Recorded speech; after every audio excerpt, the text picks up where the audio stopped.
Are we okay this time? We're going to be good. Record is on. Yep. Everything's good, right? Yep. And 3, 2, 1.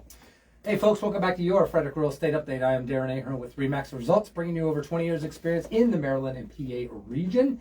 And I also have with me the man, the one and only, the myth, the legend, the wingman from Presidential Bank Mortgage, Mr. Terry Kernan. Hey, buddy, how we doing today? Great, how are you? All right, getting ready for a fun weekend. This is the weekend every year I go down to Baltimore and I get to run the patrol boats for the big boat races. They have the big shootout. The biggest one in the country is Lake of the Ozarks, which is in August, but we have almost 70 boats that are registered from all over the country to bring their $1 million boats. And we are going to have a lot of fun in the next 3 days, actually. Friday, Saturday, and Sunday all day. Awesome. So it's going to be fun. They have an airplane. They have the biplanes and an airplane show. And they have a boat and an airplane race against each other. And the boat last year won. Oh, really? Yeah. He beat a biplane. He was going 145 miles per hour and beat him out. Wow. The plane could not keep up with the boat. Where do they do the racing? They do that. The shootout is it's in Essex. If you guys want to go, it's awesome. It's Tiki Lee's Bar and Grill. There'll probably be about 5,000 people down there. It looks exactly like Secrets. They put in palm trees and beach and boat docks. You can come by boat. And it's really an amazing sight. And so instead of driving 4 hours to Ocean City, you can go 1 hour away from Frederick and act like you're at the beach at Secrets, like in Ocean City. And it's right here in Baltimore, right on the water, and it's absolutely gorgeous. They have great food, and I know the owner well. He is an amazing guy, and a lot of fun. We're going to have a lot of fun this weekend. Awesome. Yep. So what are you doing this weekend? Playing golf with Nice. The Kernan Classic, which my nephew puts together. So all the brother-in-laws and the nephews and my boys, and Bridget is the... Bridget plays. She's actually a very, very good golfer. And Good. It's a best ball tournament, and Bridget is always in high demand to be placed on a team because she can play some good golf, and she gets a hit from the red tee. Hey. So it's a great family day. So Good. A lot of fun. So it's awesome. Yeah, Hershey beat Tiger Woods one time, so I had to have her on my team too. All right, let's get into inventory, everybody. It scooted up just a tiny bit in the last week here. 263 active homes on the market, 159 resales. So we're getting there. We're trying to get to 200. 32 days is the average time on the market. That actually went up just a little bit. Average price is $575. New construction is down at 104. We normally hang around 130 or 140, but all the inventory is getting gobbled up. And I believe we'll see that number go below 100 anytime now because everybody wants to pay that brand new sticker price and that new smell home thing they call it. And you get to pick out what you want. You get all the options and all the goodies, and the lender a lot of builders do give $5,000 or $10,000 in closing cost help. And resale homes, you're not going to get that right now, pretty much, unless the home's been on the market for a few weeks. Then the seller may be willing to give you that. And the nice part is you get to pick what you want and pay top dollar. So it's wonderful. Coming soon, 58 homes pending under contract is 532. Brand new the new homes under contract is 201 with 331 resale, and an average time of the resales is 15 days. So the trend is staying very, very the same over the board in the last probably month or two for the most part. We haven't really seen the higher interest rates in the last 2 or 3 months negatively affect inventory, and that's simply because the buyer demand is continuing to stay extremely high in our Frederick County area. Sold in the last 30 days, 353, as I've said before. That's about half the amount of homes that we typically at this time of the year would see go to settlement. We normally would have 700 to 800. And at one point, Terry, in 2020, if you remember that COVID thing, we actually at this time was over 1,000 homes selling in 30 days, which was an extremely high amount of money coming in recordation, transfer taxes, and all that good stuff. And so as you remember, you guys were busier than ever. While everybody was at home with a mask on, wondering what they're going to watch and do, we were working 17-hour days. I remember that well. Yeah, 3 years ago. 3 years ago. All right, 17 days is the average time in the market of those 30 last days of solds. And list to sell ratio is staying right at 101.4. That has not moved at all. Any thoughts?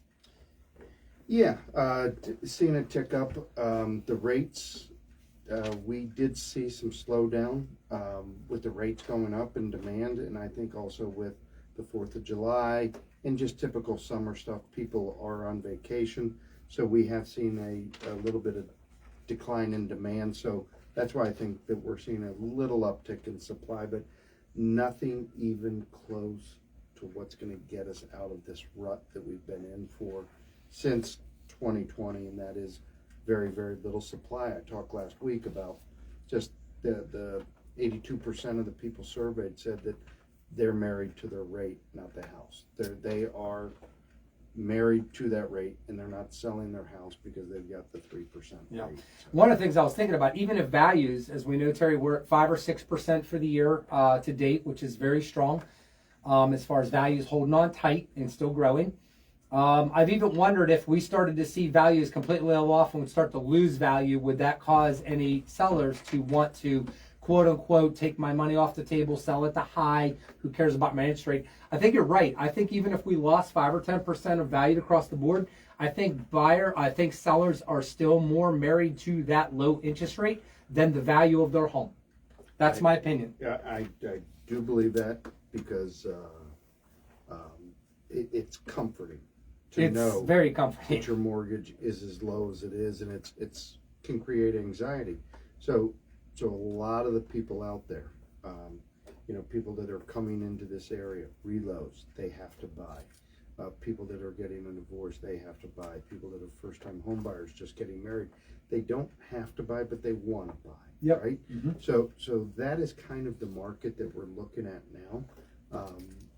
But the people that are comfortable in their house, they're not going anywhere, even if they've outgrown the house slightly. Yeah. Well, I've got some borrowers that have outgrown the house slightly, but they're like, we can't give up that $1,800 a month payment to get into a $2,700 a month payment. That's it. Affordability. Alrighty. Go ahead and share what's happening in the mortgage news and ideas that would be really helpful to our listeners. So last week I talked about the rates, and I focused mainly on the rates that were going up, and they were going up real fast, and we were taking a hit. And I talked about fear breeds fear, and what was going on with the rates. And what had happened was ADP, automatic data processing, came out, and their numbers on last Thursday were actually their projected numbers for unemployment, for creation of new jobs, was actually much higher than it actually was on Friday. The unemployment rate fell in check. And what I did say is, let's look at next Wednesday. Let's look at next Thursday. Yeah. If you haven't locked in, you may want to hang out and float a little bit, because what I was thinking actually did happen. Good job. And that is that the CPI, the Consumer Price Index, came in not where it was projected to come in, but it came in at 0.1%. Okay, so that means that they projected a 0.2% increase in the Consumer Price Index, which is basically the prices that the consumer pays for all products. Okay, they were predicting 0.2. Now in May, that number was basically at 0.3. Okay, and so in May it was 0.4. In June it was projected to be 0.3, but what actually happened with the actual is 0.2. Okay, so 432. So that was great news, and what that did is that boosted our stock market a little bit. It was good news for the stock market. It was also great news for the bond market. The bond market controls our rates, so we saw rates come down a little bit. What happened on Thursday is basically the PPI, the Producer Price Index, came out, and that was the 0.1 increase that I had just mentioned. Okay, so the CPI went up 0.2%. The PPI, which is what the producers pay for the goods that they produce, that only went up 0.1%, and that was projected at 0.2%. So those numbers pointed to farther cooling of inflation, but at a very slow pace, which is okay, because we talk about that soft landing, Yeah. getting inflation under control. A hard landing means that unemployment's going to go up and we're going to be in a recession. This is a very soft landing. The economists out there, every economist out there is basically scratching their head saying, how can unemployment go down 1 week and the next week the CPI and the PPI come down as well? Yeah. Those things aren't supposed to happen. Yeah, it's supposed to have a seesaw effect almost, huh? Correct. Yeah, So- that's not going So on. that's great news for rates. So rates have now back to 7%. So Yep. we've gained almost a whole 0.25% in the last 3 days. Huge news. Yeah, Okay? yeah. Great news. So what do I predict? I predict that we're going to see more of the same. Now the big deal is, what is the Fed going to do when they meet in And a that's couple of weeks? coming up the Yeah. 26th? 26. Okay. So Yep. when they meet, they're going to probably go off of a lot of what I talk about on this show. So what I'm telling them is, don't raise the rates. Keep the stability in the market. It's good for the market to have some stability. It's good for demand. It's good for supply. So don't raise the rates, because the more you raise the rates, the more you're going to hurt the banks out there that I talked about that are, that are struggling because they have money out on the street a lot lower. Think about this. Right now, the prime lending rate Where is is that? 8.25%. Prime rate is 8.25. Okay. So your home equity line is at 8.25%.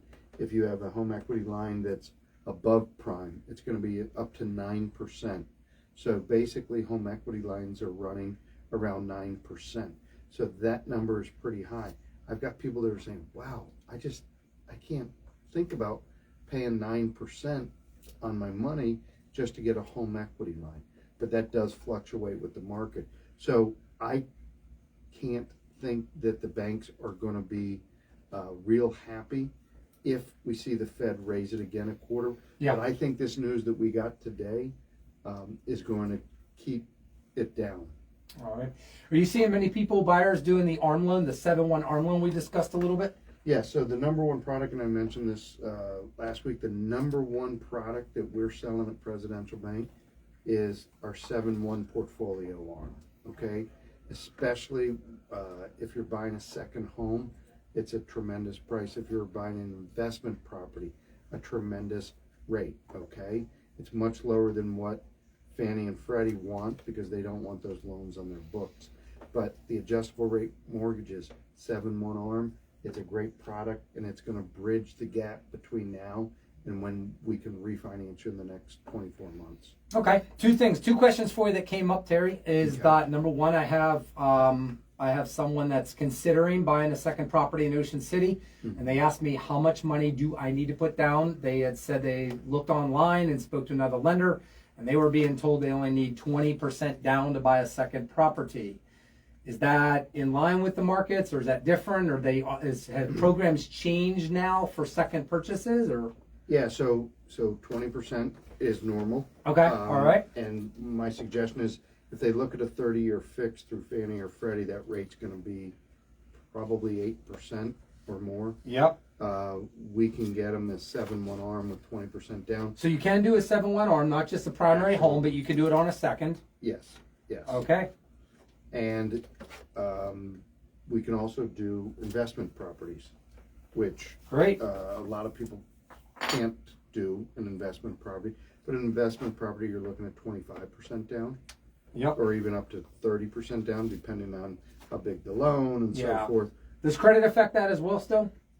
On our portfolio, we want to see credit scores above 680, which is not the best credit score in the world. It's not like we're asking to be above 780. We're asking to be above 680. Yeah. So it all varies, but yeah, if they're interested, the 7-1 ARM is definitely the way to go if you're looking at a second home in Ocean City or an investment property, whatever the case may be. The 7-1 ARM, we've been selling a lot of them.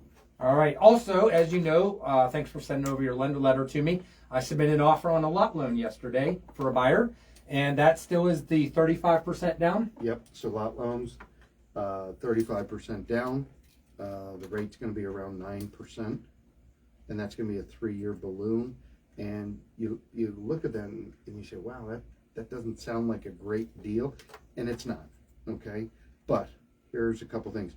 Hardly anybody out there is even touching lot loans. Yeah, it's hard to get a lot loan. Very hard to get a lot loan. And our idea is that we're going to give you the ability to buy that lot. We're going to give you the ability to get your plans ready, get your builder on board, and then we're going to roll that into a construction perm. Yep. So we do a 3-year balloon on the lot loan. So if you're buying a lot for investment purposes, our lot loan is not what It's you're not designed looking for that. No, it's designed to Build a big house on it. build a big house in a short period of time. Yeah, within 3 years, and that's what you like to see. Yeah. Okay, great. All right, ready to move on? Good. Next Let's segment. go. All right, here we go. So at 7%, this is what I have been really advising, and I shared this segment, Terry, with this before once, that I've said months ago that for every 1/4% increase in interest rates, okay, I always recommend the seller to evaluate the asking price by 1 to 2%, so even if the comps are showing, say, $500,000 right now, and rates go up 1/4% based at, and I had said, you know, where it is now, if it would go up. So somebody may say, wait a minute, if they were selling their house in that little window of time and it was at 7 1/4, but now in the last 3 days it's just come down to 7%, are you going to recommend that we raise our asking price by 1 to 2%? Not necessarily. It doesn't quite work like that. The thing I want to really emphasize that is so strategic for sellers to understand is that where you are right now with the rates, where they are presently is in versus the comparables, is the best way to somewhat determine your asking price in the best optimal position so that you have the best terms and conditions coming your way from a buyer. That is the ultimate goal, okay? So with that being said, I would still say even today, $500,000 comps, I would say you start at 490, maybe 495, just be below that a little bit. And if interest rates went back to 7 1/4, depending on if the time in the market more than 10 or 12 days, then I would recommend to go to say 485 and make a small adjustment, especially after 10 days if you don't have an offer. And in the injury to insult, I would call it, is if interest rates go up a little bit during that time that you're listed within the market. If you had started on the market with your home when rates were lower and they go higher, there is no doubt about it, to attract buyers, and even more so, and have a better chance of a better offer, and multiple offers the ultimate situation, I would always recommend to make a small tweak, and that tweak sometimes may not be just price. Terry, you and I talked about it, that one of the number one strategies that a seller can primarily do since the interest rates have gone up is to pay what would be buying down the loan. Yes. Okay? So we haven't visited that in months and months and months because it seemed like back then that was like a really hot topic, and then you start to get out of sight, out of mind. I want to get this back in sight for a minute. So for a seller, that is the best strategy you could actually do, is not give closing cost help, which that essentially is dictated like that because it's used like that. But as we've told all of our listeners before, and sellers need to know this, that if you, rather than lower the price $5,000, $10,000, $20,000 or so, depending on the price point, the percentage amount, just go ahead and pay for the buyer's loan to be bought down, and that is going to look, like amazing and a good proposition no matter what, considering where the interest rates are lying now. So that's what I've been telling and prepping sellers for, so that when we get to 10 days, if that ever happens, they are not surprised whatsoever. They are actually in agreement, or on day 9, they're like, let's do it now. There is nothing else to talk about. We got the strategy in place. You're going to be just fine. Yes. Okay. So that's something that's really, really good to be able to. So can I take 1 minute to remind people, Yep, since we go have ahead. to talk, what a buy down is? Yeah, what is that? Buy down is when we're going to use 7 1/4 as your starting interest rate. That is your note rate. That is what your loan is going to be at for years 3 through 30. But we're going to temporarily buy down the rate from 7 1/4 to the first year will be 5 1/4. The second year will be 6 1/4. Year 3, it'll lock in and move forward for the next 27 years at 7 1/4. The feeling is that we're going to refinance you sometime in the next 3 years. Yeah. Okay? Yeah. Definitely in the next 3 years, probably in the next 2 years. So that temporary buy down allows you to Save a lot of interest. save a lot of interest. Now, this is the reason it has not been popular, okay? It was popular last fall when people were struggling to sell their house. There it is. But now the demand is back. The supply is lower. Yep. And there is no need for a seller to pay for closing costs yet. Right. But the reason that it is not popular is because it costs 2.5% to do a buy down, a 2-1 buy down, no matter what the loan amount is. And that 2-1 buy down has to be paid by the seller. Yep. And the seller say, no way, Jose, but that's going to change. Yep. If it does, if that changes, then sellers should look at doing the buy down. Absolutely. So, all right, good stuff. Just wanted to review. All right, good stuff. All right, last segment of everything here is Terry. I'm in the middle. I just this morning at 8 o'clock got to have the septic guys show up to a property, and we have a failed septic, Your Honor. Yeah, what else is new? Sauer had no idea. Of course, they don't live in their septic tank, so how in the heck would they know that 2 baffles were completely missing? So that's going to need to get fixed ASAP. Here's why it's so critical. Number one, my buyers are doing a VA loan, which means it must pass no matter what. It's got to pass, okay? We're buying the house as is, and the inspections are for informational purposes only, so my buyers have been well informed that there is no negotiating. It's not about going back to the seller. It's about, do you want it or don't you want it, and are you willing to pay to do whatever it takes to get it fixed so that you get your loan approved so you can move forward and have that taken care of. So the failure of these whole things is the thing that we knew about is 2 years ago, they did have the septic cleaned out, inspected, and at that time the baffles had been in place. Now that was a very comforting feeling from the get-go, and the reason why is because when the septic inspectors knew this and they went out and probed, which we call the deep trenched conventional septic system fields. When they had done that, they did enough probing to discover that, thank God, these baffles and thank God this seller did not neglect their septic system for, say, well, Terry, we see it a lot. I've been living here 10 years. We've never had a problem, so why get anything inspected for $300 or $400? Why would I want to do that? I'd rather pay 20 grand to have it fixed later. This is the problem when somebody in a seller, when I go to a listing and say, when's the last time you had your septic tank cleaned out and inspected? And when they look at me and say, I don't know, we've never done it. Red flag like no tomorrow. That's when I say you're getting it done tomorrow because of this situation. Okay? We don't want to be blindsided and all that stuff like that. The good part is it's going to get fixed tomorrow morning right away. No problems. And the best part about it is the fields are not failing. My buyer asked me if they were failing, what would that cost? I said about 7 to 10 grand. That's fun to write that check. It's beautiful to throw it out there because of a problem that was a $300 or $500 whatever fix, got neglected. And so this is the kind of stuff why I love doing what I'm doing, so I can educate people so that they basically are in the best position possible, right? Mm-hmm. Any questions on that? What is a baffle? Oh, that's a good one. What the heck is a baffle? Sorry, I'm talking crazy real estate terms. Just so people understand. All right. So the way it works is like this. You have 2 baffles in a septic tank. This thing's 1,200 gallons below ground. They open up the lid. They pump it all out with a big truck that pumps it all out, and they check what is known as the mid-seam lines, making sure it's not leaking out into never land out there. That's not good. The environmental people don't think that's very funny. And neither do the neighbors or anybody else or yourself, right?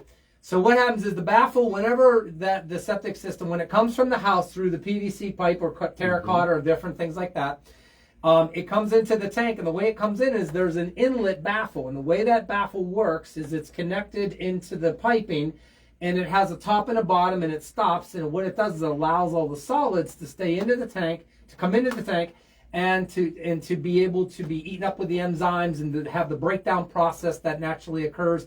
This is why we tell people don't use Ridex, don't use this, don't use that.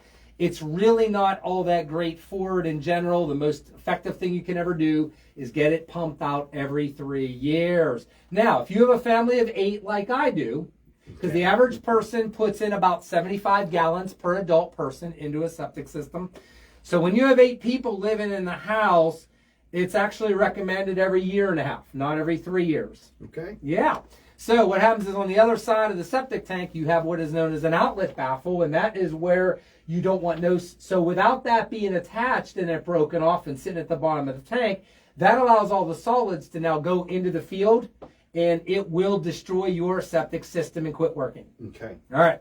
So baffles are these very, really very beautiful important. 4-inch pipes that are so extremely important to have intact at all times, and of course no one knows if they're intact still or not. They basically just break down over time. The septic system's about 20 years old, and at some point they just come off and they need refixed, and so that's how it works. So all right, the big thing I'm dealing with too, I got 3 minutes left, is the rent back.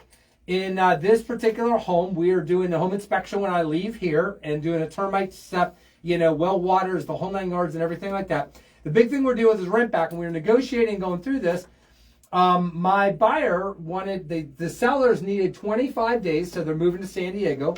They needed 25 days to stay in their property after we settle. Now, my buyers are totally good doing that, not a big deal. They're in a month-to-month rental situation, piece of cake, not a problem, just got to give some notice and we're out of here. The big thing is how much money is charged when it comes to rent back, okay? So considering their mortgage payment, this is a $650,000 home. This puppy's going to be up there of $5,000 for the mortgage payment, all right? So because the payment's going to be nearly $5,000 per month, because they're doing a VA loan, the whole idea of that is the fact with principal, taxes, insurance, the whole 9 yards and the gamut, this buyer that's going to be there, it's a little over $100, $125 or whatever dollars or whatever, 130, 40, 50 a day.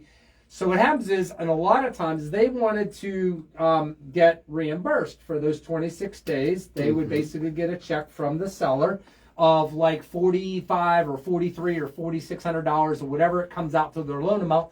We call it a per diem day charge. Well, the seller, of course, wants those 26 days rent back. For how much money do you think they want to pay? Zero. Get out of here. Get out of here. I'm selling you the house. I'm giving you a good deal. I took it off the market. No open house, no nothing. Mr. Buyer, if you want this house with no competing competition, guess what? This is what we want. Okay, all right. That's what happens sometimes. The good news is this. My buyers were not willing to lose their dream home because they've already been outbid on other homes. They were not willing to lose their dream home over peanuts, we call it. So we got that all worked out, all right? So what happens is, not a lot of times, but there are cases, Terry, where somebody is more interested in winning in the battle. They want their pride and their ego to be upright versus getting what they want, and they'll lose, and then everybody loses, So we see that every so often, but in this case, thank God I had somebody else able to educate. They're cool, they get it, and we're good. So, all right, folks, listen up, take care, have a great weekend, happy buying and selling, and we're always here for you at your Frederick Real Estate Update. Take care, folks. Good seeing you.